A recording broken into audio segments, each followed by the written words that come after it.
Magandang araw mga bata.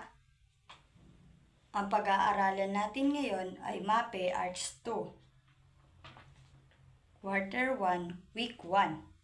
Estilo ng sining ng mga Pilipinong pintor. Na ito ang ating layunin. Layunin. Nakikilala ang mga tanyag na Pilipinong pintor at ang kanya-kanyang estilo ng sining. Number 2, na ipapakita ang pag-unawa sa paggagamit ng iba't ibang linya at kulay sa pagguguhit ng larawan ng tao o still life. Number 3, nakakalikha ng sariling obra gamit ang estilo ng isang Pilipinong pintor. Para sa ating panimula, kilala ang mga Pilipino sa pagiging malikhain lalo na sa pagguhit. Mahilig ka ba sa pagguhit? Kung ikaw ay mahilig sa pagguhit, napakahusay mo. Sino-sino ang mga kilala mo? Pintor. Nakakita ka na ba ng kanilang nilikhang sining? Napansin mo ba na ang bawat pintor ay may kanya-kanyang estilo sa pagguguhit o pagpipinta? At yan ang ating aralin sa araling ito. Sa araling ito, inaasahan na mailalarawan mo ang iba't ibang estilo ng mga Pilipino artist sa kanilang paglikha ng larawan at still life na may iba't ibang hugis at kulay. May mga Pilipinong pintor na gumuguhit ng mukha ng tao, kapaligiran o mga kabayanihan. Suriin ang mga larawan ng ilan sa mga kilalang pintor. Halina't tara't suriin natin ang mga larawan ng nasa ibaba. Unang larawan. Ang unang larawan ay ginuhit ni Fernando Amorsolo. Ang pangalawang larawan naman ay ginuhit naman ni Mauro Lamang. At ang pangatlo ay ginuhit ni Cesar T. Legazpi. May napansin ka bang pagkakaiba ng bawat larawan ayon sa estilong ginamit ng mga Pilipinong pintor? Siyempre meron, oo.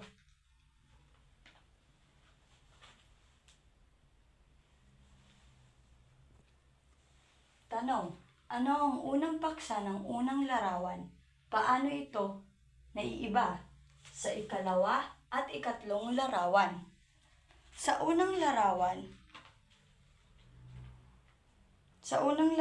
ang paksa nito ay dalagang bukid.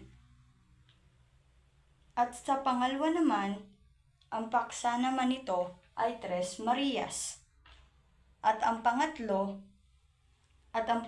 larawan naman, ang paksa ay tungkol sa isang lalaki at isang babae.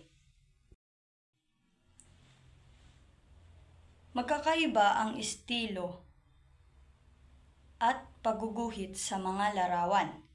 Maraming pagkakaiba ang tatlong larawan na nasa itaas dahil ang kanilang Pilipinong pintor ay gumuhit ng iba't ibang estilo upang magguhit ang mga larawan na ito. Maraming pagkakaiba ang tatlong larawan na nasa itaas dahil ang mga kanilang Pilipinong pintor ay gumuguhit ng iba't ibang estilo upang gumuhit ng mga larawan. Nais mo bang kilalanin ang mga Pilipinong pintor natin? Halina't tara, kilalanin natin sila. Siya si Fernando Amorsolo. Si Fernando Amorsolo ay kilalang pintor na ang estilo ay ang paglalarawan ng ating kapaligiran. So, ibig sabihin, si Fernando Amorsolo ay gumagamit siya ng estilong paglalarawan ng ating kapaligiran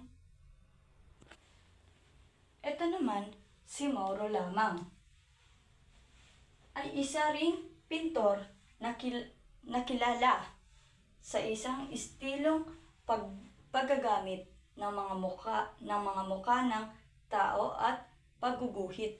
Si Mauro lamang daw, siya daw ang estilo ng gumagamit ng mukha ng tao. Mukha ng tao ang ginagamit niyang estilo sa pagguguhit. At ito naman, si Cesar T. Legaspi ay gumagamit ng estilo ng pagsasanib ng kulay, liwanag at anino.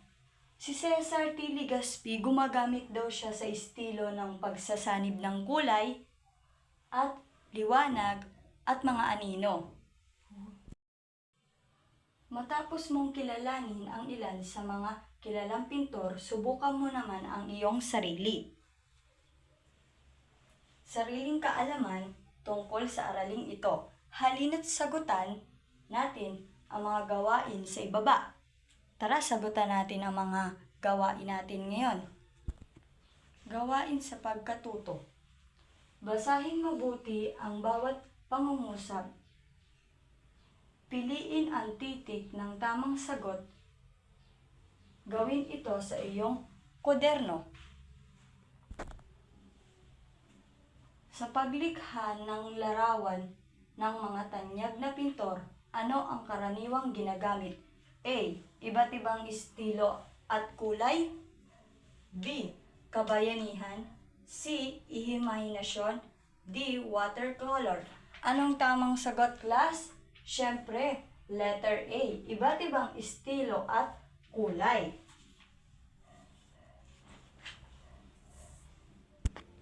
Number 2.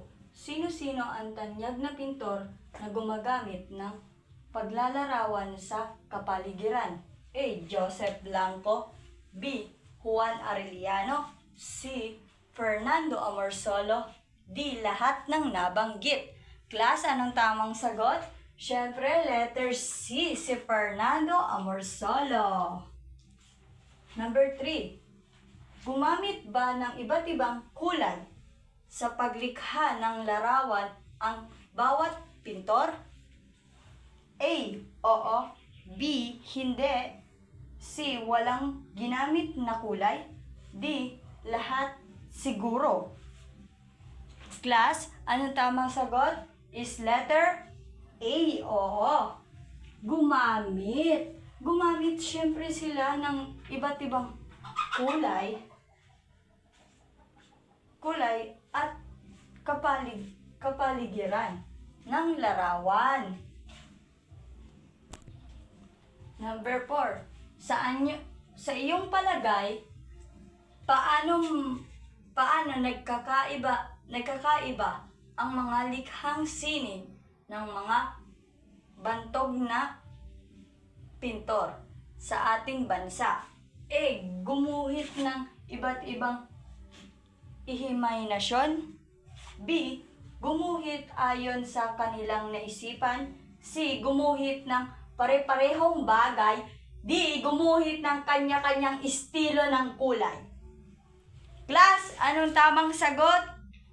Letter D. Gumuhit ng kanya-kanyang estilo at kulay.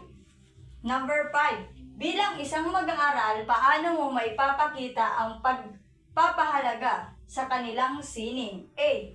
Ipagmalaki ang kanilang nilikha. B. Hayaan mo na lamang mapansin ng iba. C. Ipagwalang bahala ang mga ito. D. Hindi papansinin at gagawa na lang ng sarili. Ano sagot sa number 5? Letter A.